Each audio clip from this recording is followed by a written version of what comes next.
नमस्कार विद्यार्थी मित्रांनो, ऑप्टिक्सच्या 15व्या लेक्चरमध्ये आपण तुमचं स्वागत करतोय. 14 लेक्चर एखाद्या टॉपिकला जर आपण घेत असू तर तो टॉपिक किती मोठा असेल, त्याचं महत्त्व कसं असेल हे माझ्यापेक्षा तुम्हाला आता जास्तीचं कळत चाललं. कसं झालं बघा, म्हणजे ॲक्च्युली एकदम लहान लहान लहान लहान संकल्पनेतनं शिकत आपण पुढं चाललो.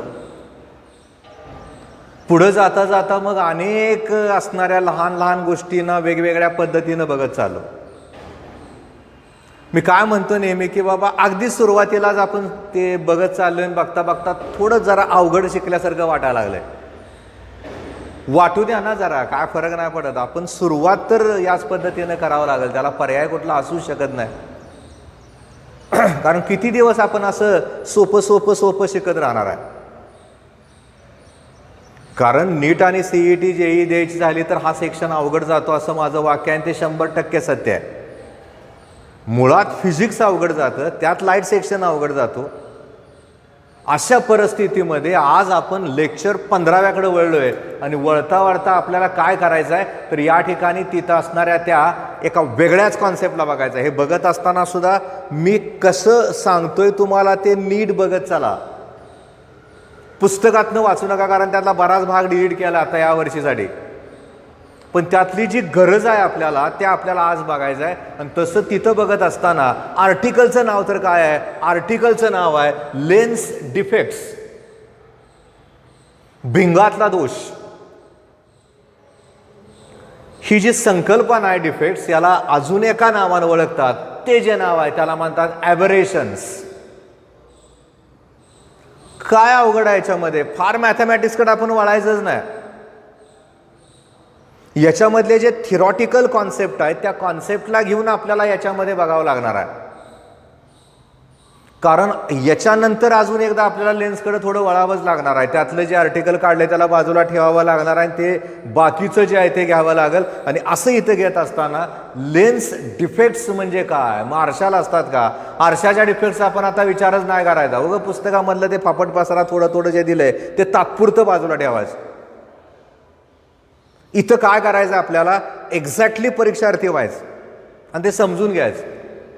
कसं ते बघा.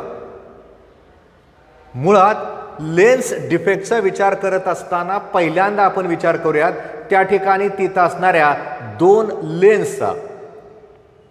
कुठल्या 2 लेन्स आहेत? त्यातल्या पहिल्या प्रकाराला आपण नाव देऊयात.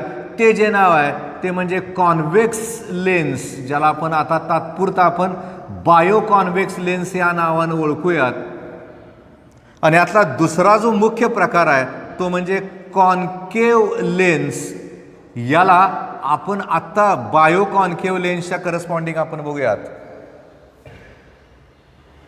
अंतर्वक्र आणि बहिर्वक्र भिंग असं आपण त्याचं नेचर नक्की एक्सप्लेन करतोय. आणि असं त्या ठिकाणी तिथं करत असताना मग आपण असा विचार करूयात की त्या ठिकाणी तिथं असणारी ती जी लेन्स आहे ती कशी आहे. मी जर कॉन्व्हेक्स लेन्सचा विचार केला, 3 कॉन्व्हेक्स लेन्सचा विचार केला तर त्या ठिकाणी तिथं असणारी ती जी लेन्स आहे ती लेन्स खरं तर या पद्धतीनं आहे. आणि मी जर त्या ठिकाणी 3 कॉन्केव लेन्सचा विचार केला तर तिथं असणारी ती जी लेन्स आहे ती लेन्स ती या पद्धतीनं आहे. आता या ज्या 2 लेन्स आहेत ह्या मुख्य 2 लेन्स झाल्या. ज्या वेळेस आपण त्या ठिकाणी तिथं असणाऱ्या त्या लेन्सचा विचार करतोय, बायो कॉन्व्हेक्स लेन्स आहे. याच्यामध्ये या 2-3 लेन्सचे बेस एकमेकाला जोडलेले असतात. हा पहिल्याचा बेस झाला, हा दुसऱ्याचा बेस झाला. बेस माहिती आहे आपल्याला.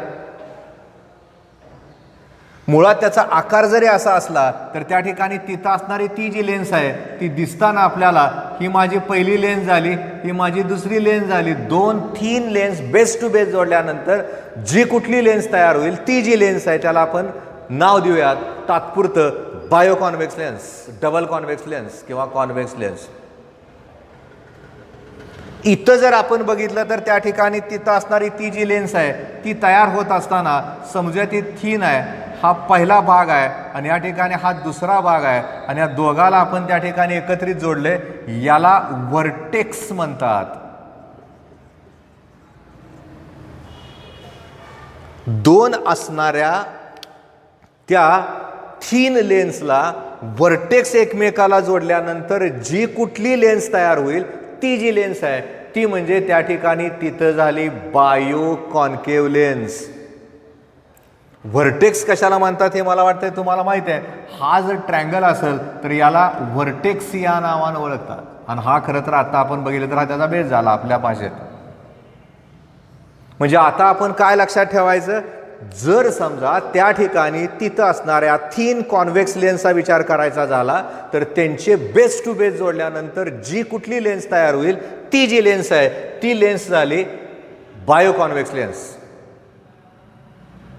आणि मी जर समजा त्या ठिकाणी तिथं असणाऱ्या दोन लेन्सच्या व्हर्टेक्सला एकमेकाला जोडलं, थीन असणाऱ्या त्या लेन्सला किंवा त्या प्रिझमला हा थीन प्रिझम झाला, त्याचे दोन व्हर्टेक्स जर एकमेकाला जोडले तर जी लेन्स तयार होईल ती जी लेन्स आहे ती दुसरी तिसरी काय नसून ती माझी लेन्स झाली concave lens, bio concave lens.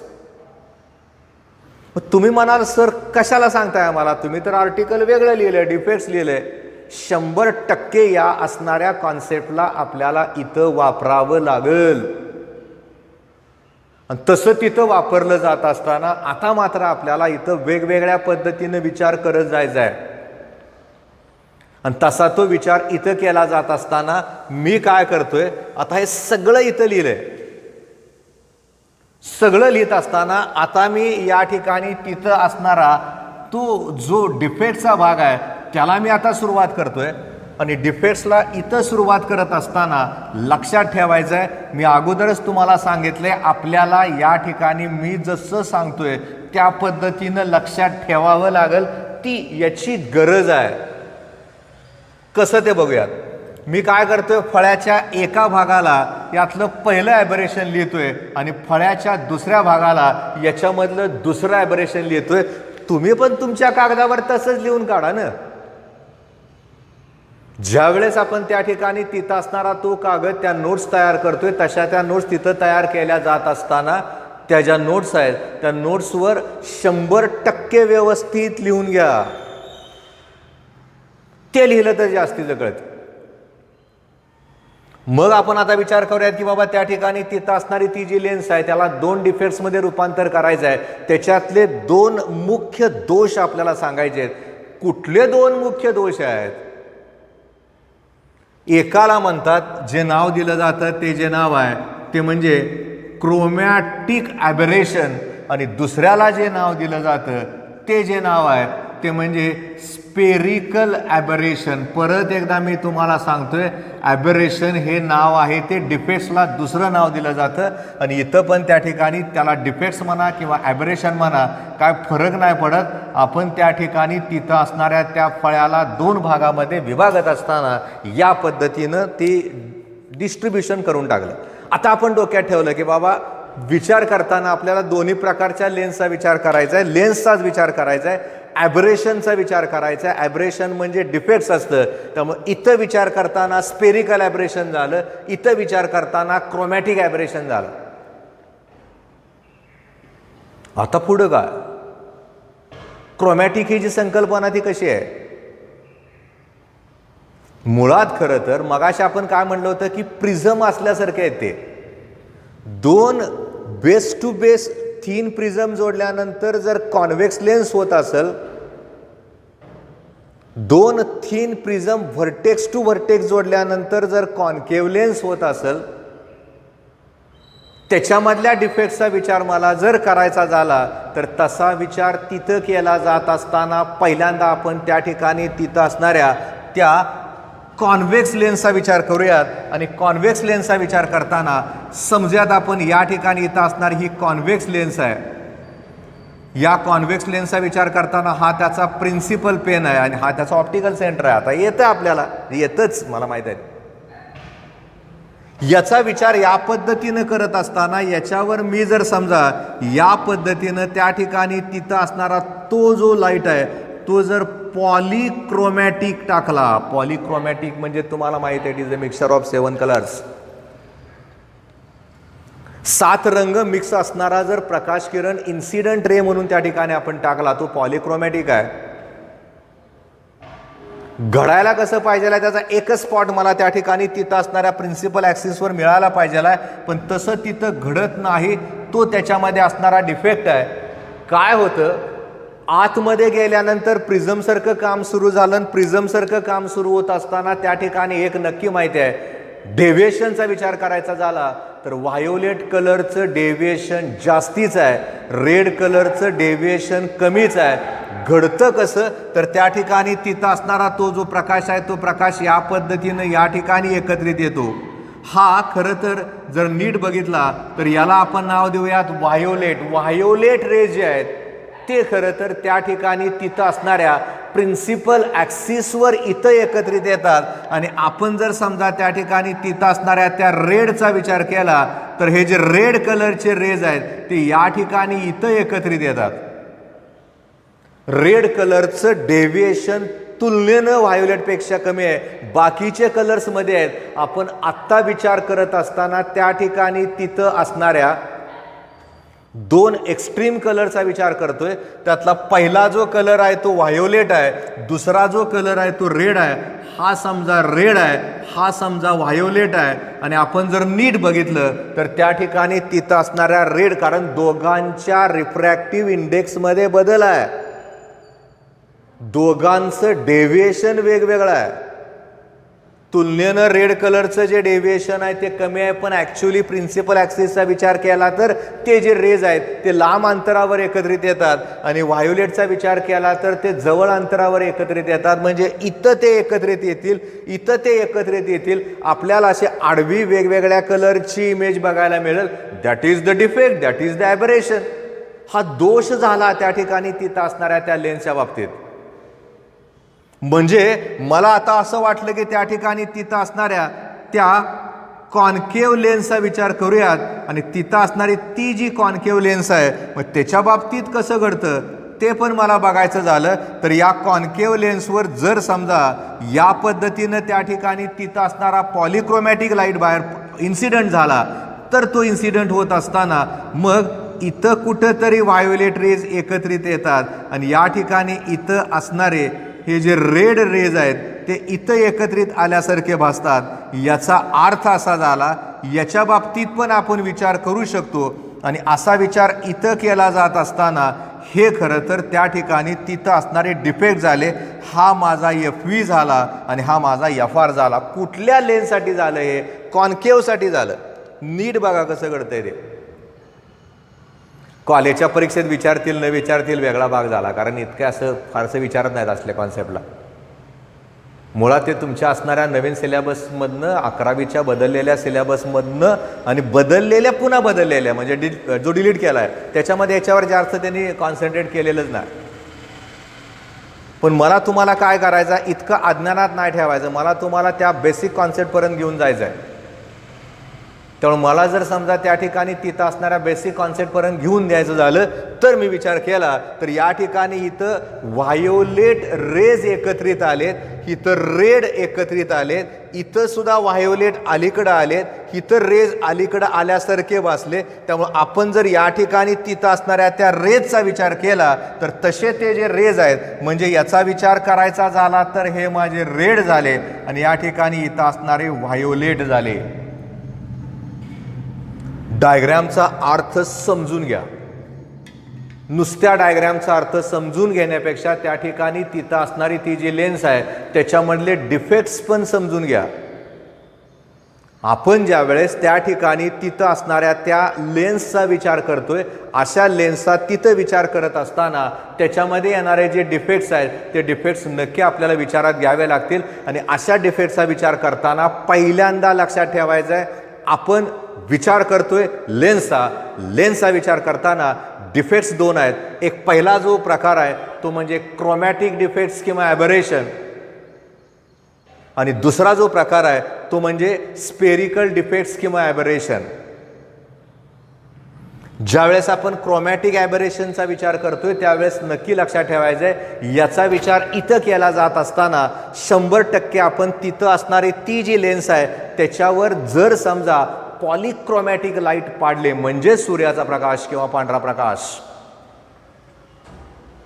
तर त्या ठिकाणी तिथं असणाऱ्या वेगवेगळ्या कलरचे वेगवेगळे रिफ्रॅक्टिव्ह इंडेक्स असल्यामुळं डेव्हिएशनच्या भाषेत बोलायचं झालं तर व्हायोलेट कलरचं जे डेव्हिएशन आहे ते तुलनेनं जास्ती आहे, रेड कलरचं कमी आहे. तो प्रिन्सिपल ॲक्सिसवर एकत्रित येताना अलीकडे एकत्रित येईल, रेड कलर दुसऱ्या जरा थोडंसं पुढे जाऊन एकत्रित येतील. असं जर तिथं घडत असेल तर त्या ठिकाणी तिथं असणारा तो जो डिफेक्ट आहे त्याला म्हणतात क्रोमॅटिक ॲबरेशन. मग ते फॉर्म्युले वगैरे वेगळा भाग झाला, त्याची तिथं तर तात्पुरती आता गरज नाही आपल्याला भासत. मला त्या ठिकाणी तिथं असणाऱ्या त्या लेन्सचा वापर करत असताना तिथं विचार करावा लागतो की बाबा मला करायचं आहे काय, कसं पुढं जायचं आहे, काय एक्झॅक्टली प्रॉब्लेम आहे. इथं डायग्रॅमॅटिकली रिप्रेझेंटेशन करत असताना या पद्धतीनं नक्की लक्षात ठेवा. आता विचार करूयात या असणाऱ्या क्रोमॅटिक ॲबरेशनला आपण मिनिमाइज कसं करू शकतो, काय करता येतं. क्रोमॅटिक ॲबरेशन मिनिमाइज करत असताना ह्यातला पहिला प्रकार आहे कॉन्केव्ह आणि कॉन्व्हेक्स लेन्सचं कॉम्बिनेशन करा, म्हणजे तुम्हाला इथं एक्झॅक्टली दोघं एकत्रित आल्यासारखे होतील. टोटल मिनिमायझेशन नाही होत, पण त्यातल्या त्यात जो डिफेक्ट जादाचा होता, जो दोष तिथं जादाचा होता त्याला मिनिमाइज करता येईल. आणि त्याला तिथं मिनिमाइज करताना पहिली पद्धत लक्षात ठेवायचं आहे, या ठिकाणी तिथं असणाऱ्या ज्या दोन लेन्स आहेत त्यांना एकत्रित करा, त्यांचं कॉम्बिनेशन करा. तुम्हाला त्या ठिकाणी तिथं असणाऱ्या त्या डिफेक्ट्सला मिनिमाइज करता येईल, कमी करता येईल. तसं जर नाहीच करता आलं तर मग काय करा, दोन थिन कॉन्व्हेक्स लेन्स घ्या, त्याच्यामध्ये प्रॉपर सेपरेशन ठेवा, तरीसुद्धा आपल्याला त्या ठिकाणी तिथं असणारा तो जो डिफेक्ट आहे त्याला मिनिमाइज करता येईल. म्हणजे आपण काय करायचं बघा, ॲक्च्युली त्या ठिकाणी तिथं असणाऱ्या त्या आर्टिकलला बघत असताना पहिल्यांदा विचार करायचा एक्झॅक्टली त्या असणाऱ्या लेन्समधला दोष कुठला आहे. लेन्समधला दोष कुठला याचा विचार करत असताना पहिला विचार करायचा की जर समजा आपण तिथं असणारा तो जो रे आहे त्याला इन्सिडंट करत असताना जर समजा पॉलिक्रोमॅटिक लाईटला जर आपण इन्सिडंट केलं तर त्या ठिकाणी तिथं असणारा तो जो डिफेक्ट आहे त्याला कुठल्या नावानं ओळखायचं, पटदिशी डोक्यात ठेवून टाकायचं, त्याला म्हणायचं क्रोमॅटिक ॲबरेशन. डायग्राम तर पुस्तकात पण दिल्यात, मी पण तुम्हाला फळ्यावर काढून दिल्यात, कुठल्याही पद्धतीनं बघा. मिनिमाइज कसं करायचं हाही त्यातला महत्त्वाचा भाग आहे. त्यामुळे मला जर क्रोमॅटिक ॲबरेशनला मिनिमाइज करायचं झालं तर नक्की लक्षात ठेवावं लागतं, क्रोमॅटिक ॲबरेशनला मिनिमाइज करत असताना एकतर कॉन्व्हेक्स आणि कॉन्केव्ह लेन्सला एकत्रित वापरा. म्हणजे ते जे कॉम्बिनेशन आहे, समजा ही कॉन्व्हेक्स लेन्स आहे आणि ही त्या ठिकाणी कॉन्केव्ह लेन्स आहे, या पद्धतीनं तिथं असणाऱ्या त्याला कंबाईन करा. याला achromatic combination of the lens या नावानं ओळखतात. हे त्याच्यानंतर जरा लक्षात ठेवा. हे जर नाही शक्य झालं, तुमच्याकडे जर दोन थिन लेन्स असतील तर त्याच्यामध्ये प्रॉपर सेपरेशन ठेवा, तर अंतर ॲडजस्ट करा, तरीसुद्धा त्या ठिकाणी तिथं असणारा तो जो डिफेक्ट आहे क्रोमॅटिक ॲबरेशनचा त्याला मिनिमाइज करता येईल. म्हणजे आपल्याला त्या ठिकाणी तिथं असणाऱ्या त्या लेन्सचं कॉम्बिनेशन करून करस्पॉन्डिंग असणारा जो डिफेक्ट आहे त्याला मिनिमाइज कसं करता येईल याचा विचार नक्की करता येईल. आणि तसा तो विचार इथं करत असताना 100% हे आर्टिकल आपण डोक्यात ठेवायचं. मग पुढं वळूयात. स्पेरिकल ॲबरेशन म्हणजे काय. मुळात या ठिकाणी तिथं असणाऱ्या त्या स्पेरिकल ॲबरेशनचा विचार करताना आपण तिथं असणाऱ्या त्या लेन्सच्या या पद्धतीनं असणाऱ्या शेपचा विचार करूयात. मुळात ज्या वेळेस आपण त्याच्यावर या पद्धतीनं parallel beam of light incident करत असताना काय होतं, जे खरं तर त्या ठिकाणी तिथं असणाऱ्या त्या लेन्सच्या पेरिफेरीवर म्हणजे कडवर जे प्रकाश किरण पडतात त्यांचं रिफ्रॅक्शन होतं आणि तसे असणारे ते जे रेज ऑफ लाईट आहेत ते रेज ऑफ लाईट या पद्धतीनं इथं कुठंतरी जवळ असे एकत्रित येतात. मुळात खरं तर त्या ठिकाणी तिथं असणारे ते जे रेज आहेत त्याला मार्जिनल रेज या नावानं ओळखतात. आणि जे खरं तर पोलच्या जवळ आहेत ते या असणाऱ्या प्रिन्सिपल ॲक्सिसवर इथं कुठंतरी ते असे एकत्रित येतात. त्याला वाटलं तर आपण तिथं असणारं ते नाव देऊयात FP, पॅराक्साइल रेज आहेत म्हणून. असं जर तिथं झालं तर मग काय होतं, मी समजा हा एक प्रयोग करतोय आपल्या घरामध्ये, असणाऱ्या त्या कॉन्व्हेक्स लेन्सवर या पद्धतीनं तिथं असणाऱ्या त्या पॅरलल बीम ऑफ लाईटला मी इन्सिडेंट केलंय. घडायला कसं पाहिजेल आहे, कुठंतरी एका ठिकाणी मला तिथं असणारा तो जो स्पॉट आहे तो मिळाला पाहिजेल आहे, तसं ते होतच नाही. याला या पद्धतीनं जर मी कागद किंवा एखादा असणारा स्क्रीन फिरवला तर मला असा स्पॉट कमी जास्त होताना दिसेल. सर्कल ऑफ लिस्ट कन्फ्युजन या नावानं पण ओळखतात. CLC हा एक प्रकार इथं होतो, तिथं एक प्रकारचा स्पॉट तयार होतो. माझी अपेक्षा काय आहे, एकाच ठिकाणी तिथं असणारा तो स्पॉट तयार व्हायला पाहिजेला आहे. इथं मी विचार करताना आता क्रोमॅटिक किंवा पॉलिक्रोमॅटिक किंवा कलरचं डेव्हिएशन विचारात नाही घेत. अशा पद्धतीनं जर समजा त्या ठिकाणी तिथं असणाऱ्या त्या पॅरलल बीम ऑफ लाईटला असणाऱ्या कॉन्व्हेक्सच्या सरफेसवर जर टाकलं, ऑब्जेक्टकडनं येणारे प्रकाश किरण आहेत, एकाच ठिकाणी मला तिथं असणारी ती जी इमेज आहे ती मला मिळायला पाहिजेल आहे. तसं न होता ती इमेज मला वेगवेगळ्या ठिकाणी मिळाल्यासारखी होते. आणि तसं जर तिथं घडत असेल म्हणजे इथं पण ते एकत्रित आल्यासारखे झाले, इथं पण एकत्रित आल्यासारखे झाले. असणारी जी लेन्स आहे त्या लेन्सच्या पेरिफेरी म्हणजे कडनं जर समजा त्या ठिकाणी ते प्रकाश किरण जर या पद्धतीनं एकत्रित आले तर ते जवळ एकत्रित येतील. आणि जे पोलच्या जवळचे जे रेज आहेत ती या ठिकाणी कुठतरी एकत्रित येतील. तसं जर तिथं घडत असेल तर जे वरून येत आहे त्याला मार्जिनल रेज म्हणतात, याला पॅराक्साइल रेज म्हणतात. इथं ते एकत्रित येतील, इथं पण ते एकत्रित येतील. असं जर तिथं घडत असेल तर त्या ठिकाणी तिथं असणारी ती जी लेन्स आहे त्याच्यामध्ये सुद्धा एक प्रकारचा दोष तयार झाला. या दोषाला ज्या कुठल्या नावानं ओळखतात ते जे नाव आहे ते म्हणजे त्याला म्हणतात स्पेरिकल ॲबरेशन किंवा डिफेक्ट. सर्कल ऑफ लिस्ट कन्फ्युजनचा अर्थ समजून घ्या. आपण स्क्रीन ठेवला आहे तर या ठिकाणी तिथं असणारा तो इथं पण मिळेल, इथं पण मिळेल, कुठंतरी मध्येच त्याला ॲडजस्ट करावं लागेल. मला एकच स्पॉट एकाच ठिकाणी इमेज पाहिजे आहे, तसं झालंच नाही ना. तुम्ही म्हणाले एकाच लेन्सला असतं का? असं नाही. जर समजा मी विचार केला त्या ठिकाणी तिथं असणारी ती जी दुसरी लेन्स आहे ती म्हणजे कॉन्केव्ह लेन्स आहे, याच्यावर जर समजा या पद्धतीनं तिथं असणारे ते जे रेज आहेत ते रेज जर त्या असणाऱ्या लेन्सवर जर पडले तर त्या ठिकाणी तिथं असणारे ते जे रेज आहेत ते याचा विचार केला तर ते इथं कुठंतरी एकत्रित आल्यासारखे वाचतील. याचा विचार केला तर त्या ठिकाणी ते इथं कुठंतरी एकत्रित आल्यासारखे वाचतील. तसं जर तिथं घडत असेल तर 100% आपल्याला या असणाऱ्या डिफेक्टचा विचार नक्की करावा लागेल. आणि तो विचार इथं करत असताना याला सुद्धा नाव मला देता येईल. जे लांब झाले ते पॅराक्साइल झाले, जे जवळ झाले ते मार्जिनल झालेत. म्हणजे मला त्या ठिकाणी तिथं असणाऱ्या स्पेरिकल ऑपरेशनचा विचार करताना त्याचा जो जॉमेट्रिकल शेप आहे त्याचा विचार मला करावा लागेल. आणि तिथं असणारा तो जो डिफेक्ट आहे तो डिफेक्ट मला या पद्धतीने विचारात घ्यावा लागेल. मी काय केलं बघा, डिफेक्ट्सला 2 भागामध्ये विभागले. एकाला नाव देऊन टाकलं क्रोमॅटिक ॲबरेशन, दुसऱ्याला नाव देऊन टाकलं स्पेरिकल ॲबरेशन.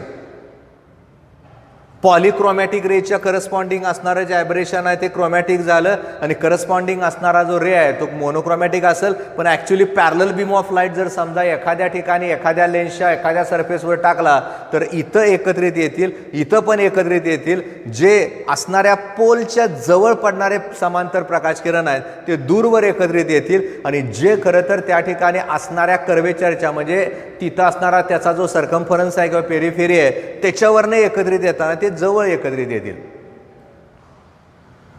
प्रकाश किरण या पद्धतीने एकत्रित येत असताना जर समजा आपण विचार केला तर तिथं असणारा तो जो डिफेक्ट आहे त्याला ज्या कुठल्या नावानं ओळखतात ते जे नाव आहे त्याला म्हणतात स्पेरिकल अबरेशन किंवा स्पेरिकल डिफेक्ट.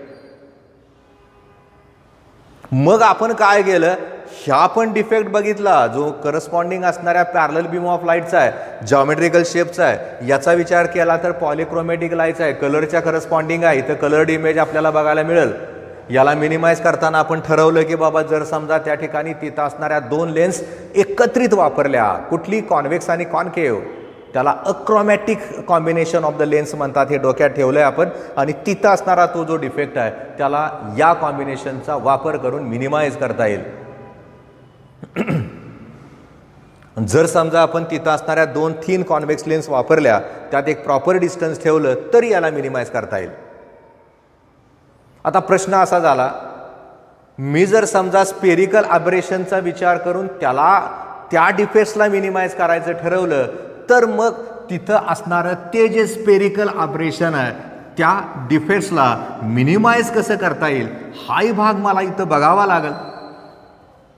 आणि असा विचार इथं करताना आता काय करूयात, स्पेरिकल अबरेशन म्हणजे काय ते आपण बघितलं आणि त्याच्यानंतर त्या ठिकाणी तिथं असणारं ते जे अबरेशन आहे त्याला मिनिमाइज कसं करता येईल हे पण आपल्याला बघावं लागेल. कसं करायचं, काय करायचं ते नक्की बघा.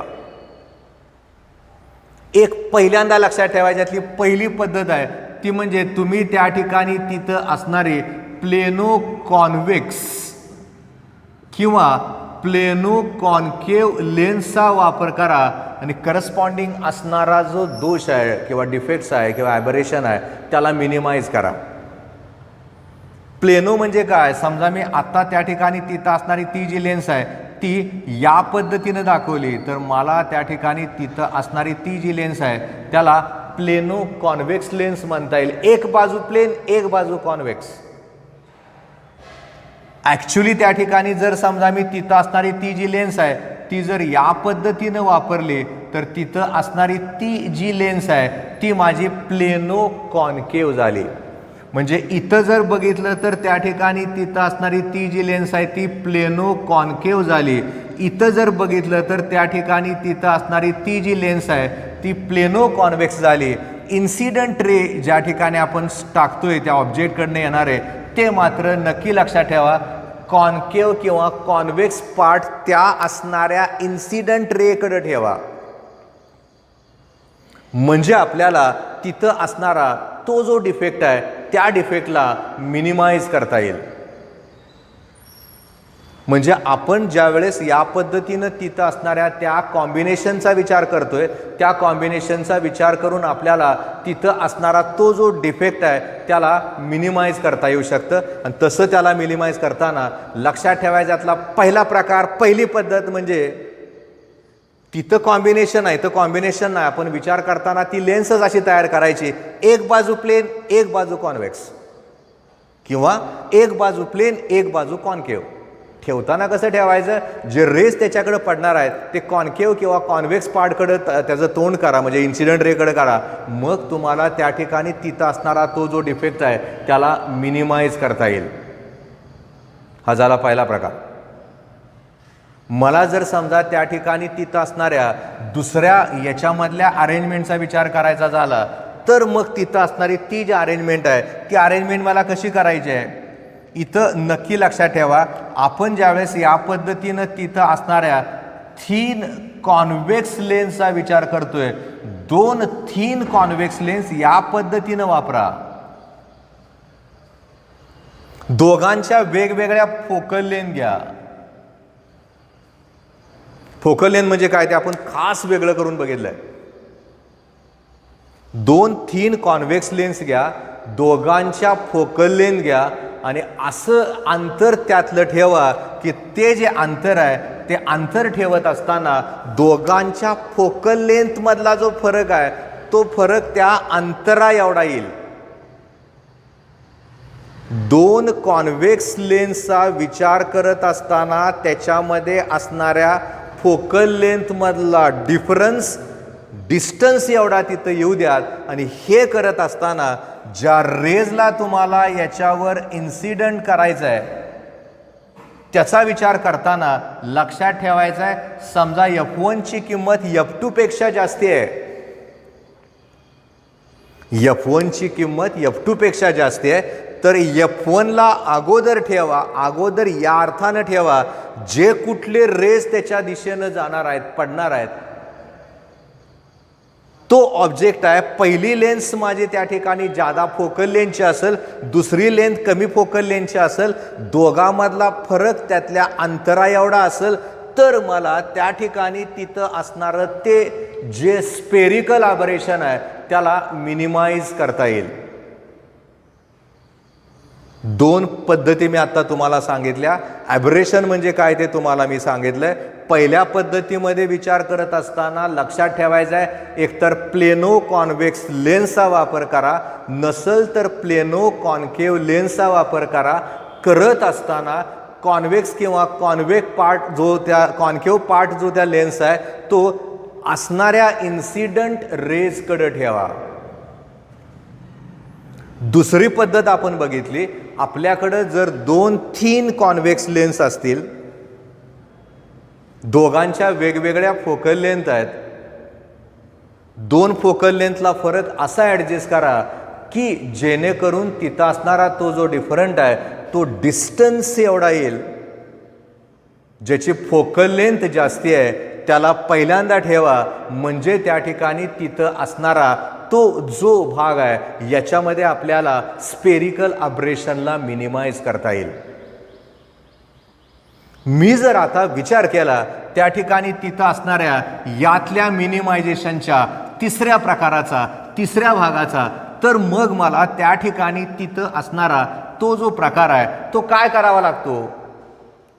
म्हणजे मला आता मिनिमायझेशन करत असताना तिसऱ्या भागाचा विचार करायचा आहे. समजूयात आपण जो रिफ्रॅक्टिव्ह इंडेक्स त्याला वापरतोय तो 1.5 आहे, तर दोघांच्या रॅडियस ऑफ कर्वेचरचं जे गुणोत्तर आहे ते 1/6 ॲडजस्ट करा, किंवा जर रिफ्रॅक्टिव्ह इंडेक्सची किंमत 2 असेल तर दोघांच्या रॅडियस ऑफ कर्वेचरचा जो रेशो आहे तो 1/5 येईल असा ॲडजस्ट करा. तुम्हाला त्या ठिकाणी तिथं असणारा तो जो डिफेक्ट आहे त्याला मिनिमाइज करता येईल. ही झाली तिसरी पद्धत. दोघांचे रॅडियस ऑफ कर्वेचरचं गुणोत्तर 1/6 कधी ठेवायचं, जर करस्पॉन्डिंग मटेरियलचा रिफ्रॅक्टिव्ह इंडेक्स 1.5 असेल तर, किंवा दोघांच्या रॅडियस ऑफ कर्वेचरचं गुणोत्तर किंवा रेशो 1/5 कधी ठेवायचा, जर समजा यांची किंमत 2च्या आसपास असेल तर. या मेथडनं सुद्धा आपल्याला स्पेरिकल अब्रेशनला मिनिमाइज करता येतं. मग ह्याच्यामध्ये अजून खरं तर एक त्यांनी सांगितलंय, जर समजा आपण त्या ठिकाणी तिथं असणाऱ्या त्या कॉन्व्हेक्स लेन्सचा विचार केला तर लक्षात ठेवायचं आहे, कॉन्व्हेक्स लेन्ससाठी करस्पॉन्डिंग असणारं स्पेरिकल अब्रेशन पॉझिटिव्ह असतं, आणि मी जर समजा त्या ठिकाणी तिथं असणाऱ्या कॉन्केव लेन्सचा विचार केला तर तिथं असणारं ते जे स्पेरिकल अब्रेशन आहे ते निगेटिव्ह असतं. थोडं अवघड जातं हे, मला मान्य आहे, कारण हे खरं तर सिनियरचं पूर्वी BScला असताना आर्टिकल होतं आणि तुम्हाला डायरेक्ट 11वीलाच ते पचवायला थोडं जड जाईल, पण पचणार नक्की मला माहिती आहे, कारण ते पचवावंच लागेल. त्यामुळं आपण ज्या वेळेस त्या ठिकाणी अजून फॉर्म्युले वगैरे मी त्यातले ढकललेच नाहीत, काढून टाकले तात्पुरते बाजूला. मला गरज काय आहे, तुम्हाला नीटच्या दिशेनं वळवायचं आहे, CETच्या दिशेनं वळवायचं आहे, तर अशा पद्धतीनं विचार करत असताना आपल्याला या असणाऱ्या डिफेक्टचा विचार नक्की करता येतो. मिनिमायझेशनसाठी 4 वाक्य मी स्पेरिकलला ठेवली, आणि मी जर क्रोमॅटिक ॲब्रेशनचा विचार केला तर त्या ठिकाणी तिथं असणारी ती जी वाक्य आहेत ती वाक्य त्या ठिकाणी 2 झाली. म्हणजे आपण त्या ठिकाणी तिथं असणाऱ्या त्या वाक्यांचा विचार करून करस्पॉन्डिंग असणाऱ्या डिफेक्ट्सला नक्की बघू शकतो. याला वहीमध्ये 2 भाग करा, पानाची एका बाजूला स्पेरिकल, एका बाजूला क्रोमॅटिक लिहा. क्रोमॅटिकच्या डायग्रॅम काढा, स्पेरिकलच्या डायग्रॅम काढा, करस्पॉन्डिंग असणारे टर्म्स लिहित चला, मिनिमायझेशनच्या पद्धतल्या. मग इतकं सोपं वाटेल की सर काहीच नाही, एकदम सोपं आहे तुम्हाला जाणवल. पण असं नाही केलं तर लगी ते सोपं नाही होत, कारण आपण साधारण 40 मिनिटाचं त्या ठिकाणी तिथं असणार ते तुमच्या समोर पोचवायचा प्रयत्न करतोय. जादाचं दिलं तर ते बोर होऊन जातं, नाही, कंटाळवाणं होतं, मला माहिती आहे ते. स्क्रीनला सतत आपण बघायचंच नाही, त्याची गरज पण नाही आपल्याला. त्यामुळे आता नक्की लक्षात ठेवायचं आहे आपल्याला या ठिकाणी तिथं असणाऱ्या त्या ॲबरेशनला ज्या पद्धतीनं मी तुम्हाला शिकवलं आहे त्या पद्धतीनं बघत चला. नक्की तुमच्या त्या ठिकाणी तिथं असणारं ते जे आर्टिकल आहे ते आर्टिकल लक्षात राहील, लक्षात येईल. पण हे सगळं करताना सुद्धा आपल्याला गरज जी भासते ती म्हणजे लिहायची. लिहिणं हा सगळ्यात बेस्ट आणि चांगला व्यायाम आहे. त्याच्याशिवाय आपण पुढे जाऊच शकत नाही, त्याला अल्टरनेटिव्ह कुठलाच असू शकत नाही. आता मी फक्त स्टार्ट करतो. म्हणजे ॲक्च्युली आता काय झालं, बघता बघता आपण ज्यावेळेस 15 लेक्चर्स याच्यामधले बघितले, अजून साधारण 2 किंवा 3 लेक्चर्समध्ये आपला हा टॉपिक संपल. म्हणजे साधारण 16, 17, 18पर्यंत संपल. आज 15व्या लेक्चरमध्ये या पद्धतीनं बघितल्यानंतर परत लेन्सकडेच वळायचं आहे. पण साध्या साध्या गोष्टी मला बघाव्या लागतात. कशा त्या बघा. मला जर समजा एक साध्या एखाद्या गोष्टीला मला बघायचं आहे, माझे लिहिलेले अक्षर मला बघायचे. कधी काळी 9वी 10वीला असताना तुम्हाला शिकवलं जातं, माझा डोळा जर आरोग्यदायी आहे, हेल्दी आहे, तर मला त्या ठिकाणी तिथं असणारी ती जी अक्षर आहेत ती किती सेंटीमीटरपर्यंत मला क्लिअर कट दिसायला पाहिजे आहेत. बरोबर आहे, 25 सेंटीमीटर. म्हणजे 25 सेंटीमीटरपर्यंत एखादी असणारी अक्षरं ठेवल्यानंतर मला जर ते अक्षरं ठराविक असणाऱ्या, म्हणजे कम्प्युटरच्या भाषेमध्ये ज्याला आपण 11 म्हणतो त्याची जी साईज आहे ती जर क्लिअर कट दिसत असतील, मला कसलाही माझ्या डोळ्याला ताण होत नसेल, तर त्या ठिकाणी तिथं असणारं ते जे अंतर आहे त्या अंतराला ज्या कुठल्या नावानं ओळखतात ते जे नाव आहे त्या नावाला म्हणतात डिस्टन्स ऑफ डिस्टिंक्ट व्हिजन, ज्याला शॉर्ट फॉर्म येतो DDV.